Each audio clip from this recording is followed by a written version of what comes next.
morning, class. Everybody stand up for our prayer. Honey Feb, please lead the prayer. The Father, the Son, the Holy Spirit, and Saint Cecilia's prayer. O gentle Cecilia, sweet voice and melody of the heart of Jesus, we come to you to beg for your assistance. Pray for us, Cecilia. Teach us to sing the glories of God, and also for the glory of God. Give us the voice to sing the object, as we did at the hour of martyrdom. Pray for us, O Mary of the Singing Heart. Amen. Father, the Son, the Holy Spirit. Amen. So before you will going to take your seat, kindly pick up the pieces of paper and put it in the trash bin. Thank you so much. So now, may I ask, is anybody present today? Yes, teacher. Okay, I am glad that everyone is present today. Please give yourself a round of applause. Okay, before we are going to start our class, our new topic, I have here a rules to follow. So number 1 is looking eyes. So you need to look at the teacher if the teacher is talking in front of you. Number 2 is listening ears. Always listen to teacher. Very good. And number 3 is Quiet mouth. quiet mouth. Very good, Ericha. Number 4 is Helping hands. always offer your help if anybody needs it. Very good. So I hope that everyone will going to follow these rules. Am I understood? Yes, teacher. Very good. So before we're going to start our new topic, we have here a mission. So we have 3 missions. Our 3 missions are A, note a significant details in the story. Letter B, make prediction. And letter C, sequence the events in the story with. Again, what is the mission? Letter A, Ericha. Note significant details in the story. Letter B, Kyle. Make prediction And letter C, Kisha. Sequence the events in the story read. Okay, let's find out if we will going to achieve this mission for today. So, I have a question. Who among you here have seen a hawk? Wow! Mostly seen a hawk already. Can you describe the face of the hawk, Tayo? It's like an eagle, teacher. It's like an eagle. Very good, Kyle. Give Kyle a 3 claps. 1, 2, 3. Thank you, Kyle. So, do you also, based on the pictures that you have seen here, do you know what these pictures call? The name of this picture, Ericha?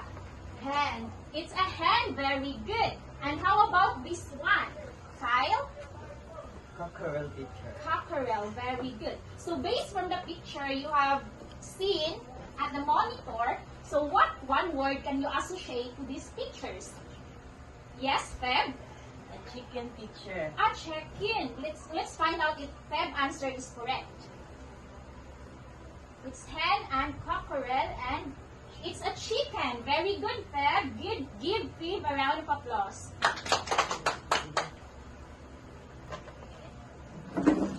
So, before we're going to proceed our discussion, let us have first unlocking difficulties.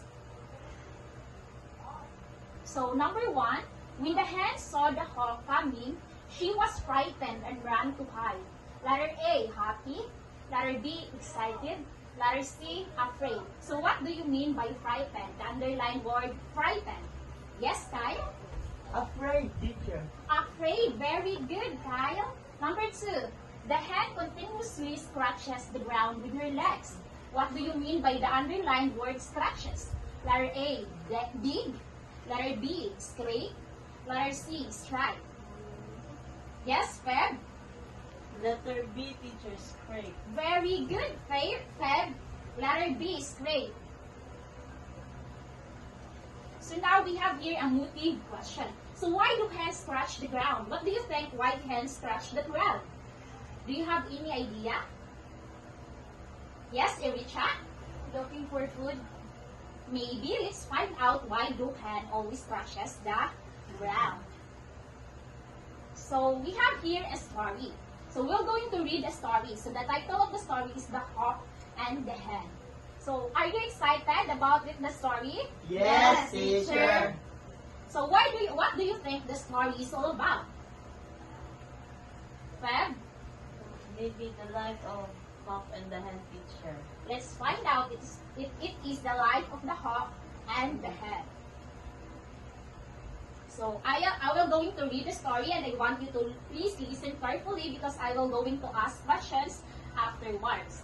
So one day, as a hawk was flying high, he thought of getting a hen as wife. He came down to look for one. When he saw one, he asked her to be his wife. The hen agreed but requested to wait until her wings would grow as the hawk because she wanted also to fly high. The hawk, in agreement, gave her an engagement ring, advising her to take care of it as he would wait. Then he flew away. So, what do you think would happen next? Kisha, what do you think would happen next to the story? The hope will come back to the hen. Okay, let's find out if the hawk will going to come back at the hen. So, wanting to show off the ring, the hen hung it around her neck. As she walked day after, she met the cockerel. Noticing the ring, he asked, "Why do you have any engagement ring? Did you not promise me that I'll be your husband? Remove it and never wear it again." The hen did what the cockerel told her. So, what did the hen do with the ring? Isha, The hen hung the ring and on her neck. yes, the hen hung the ring on her neck. And what did she feel about it? Isha? She was proud because she has a big ring in her neck. Maybe she is proud because she has a big ring on her neck. Who did not like the ring on the hen's neck and why? Ericha. The cockerel, because the hen promises the cockerel to be his husband. Yes, the cockerel, because the cockerel promises that the hen should be his or her Husband. wife. Why? Yes. What did the hen do to be at peace with the cockerel boyfriend? Kyle. To remove the engagement ring. Yes, she removed the engagement ring. Do you think she was happy with throwing it away, Feb? Maybe teacher. No, she may be not happy by throwing it away. So, let's continue reading. Several days later, the hawk returned holding lovely feathers for the hen to wear. Seeing the approaching hawk, the hen ran and hid behind the door. The hawk invited her to come out to see the lovely dress he had for her. When the hen came out, the hawk saw the engagement ring was not hanging on her neck. He asked, "Why are you not wearing the ring? Where is it?" So what did the hawk bring with him when he came back?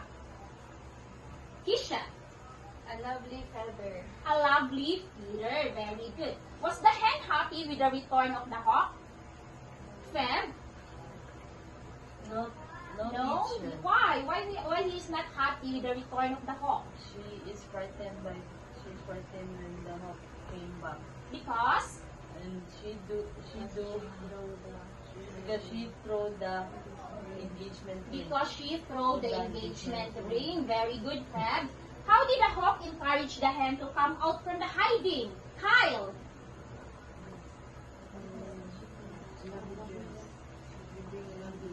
He bring a lovely dress. Very good. He bring a lovely dress. What was the reaction of the hawk upon seeing the ring was not in the neck of the hen already? Ericha. Hungry. Angry. So let's continue reading. Sir, I lose it. Yesterday, I saw a big snake while I was walking in the garden. So I ran fast. Then I realized the ring was gone. She frighteningly and shyly explained. Angry, the hawk gave sharp look at the hen because he knew he was deceived. "I never thought you could do that to me," he told her. When you find the ring, I come back and take you as my wife because you broke your promise. I punish you. You need to scratch the ground in order to find the ring. Whenever I see your children going around, I will take them away. What was the reaction of the hawk upon seeing the ring was not in the neck of the hen already? Kyle? Angry, teacher. Angry. The hawk was angry to the hen. Very good. So, let's answer the motive question shown a while ago. So, why do hens scratch the ground? Based from the story, why do hens scratch the ground? Yes, Ericha? So find the engagement ring. Yes, very good. To look for a ring. To look for a ring. Very good, Ericha. So, would you like people who are like the hawk, the hen, or the cockerel in the story? Yes, Isha. No, teacher. No? Why? Because just like hen, she is very deceitful, a liar.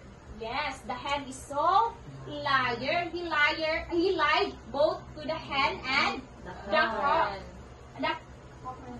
Yes, very good. So, what lesson in life does the story tell us? Kisha. That we should always be truthful and be loyal. Yes, we need to be truthful and loyal always because it is not good to lie. Very good. It is not good to lie. So, in order for me to know if you really understood the story that I am reading a while ago, I have here a questions. So, I need you to get a 1/4 sheet of paper and write it on your. So, can you please read the instruction? Write on your paper the answer to the following questions. Number 1, who wanted to marry the hen? Number 2, what was given to the hen as an engagement ring? Number 3, who got mad when he saw the ring on the neck of the hen? And number 4, what did the hen do with the ring? Number 5, to look for the loose ring, what was the hen told to do? I will give you 5 minutes to answer the questions. Okay, is everybody done? Yes, teacher. Okay, I am going to ask you the questions. You're going to answer me based from your answer at your paper. So, who wanted to marry the hen? Fred. The hawk, teacher. The hawk, very good. So, number 2, what was given to the hen? Iricha. An engagement ring. Very good, an engagement ring. Number 3, who got mad when he saw the ring on the neck of the hen? Kisha. The cockerel. The cockerel got mad when he saw the ring on the neck of the hen. And number 4, what did the hen do with the ring? Kyle. She threw it, teacher. She threw it away. Yes. Very good, Kyle. And number 5, to look for the loose ring, what was the hen told to do? Feb? To scratch the ground, teacher. To scratch the ground. Very good. Give yourself a round of applause. So I am so glad that everybody really understood the story. So, do you have any questions? None so far. So, I have here your assignment. I will going to give it to you. And you're going to answer it at home. So, here, Elicha, Feb, Kyle, Kisha. So, answer it at home and we will going to trick it when we will go tomorrow. Honey Feb, please lead the prayer. The Father, the Son, the Holy Spirit, and Saint Cecilia's prayer. Oh, General Cecilia, Sweet voice and melody of the heart of Jesus, we come to you to beg for your assistance. Pray for us, Cecilia. Teach us to sing the glories of God, and also for the glory of God. Give us the voice to sing the object, as you did the glory of martyrdom. Pray for us, O Mary, with a singing heart. Amen. Father, the Son, and the Holy Spirit. Amen. So we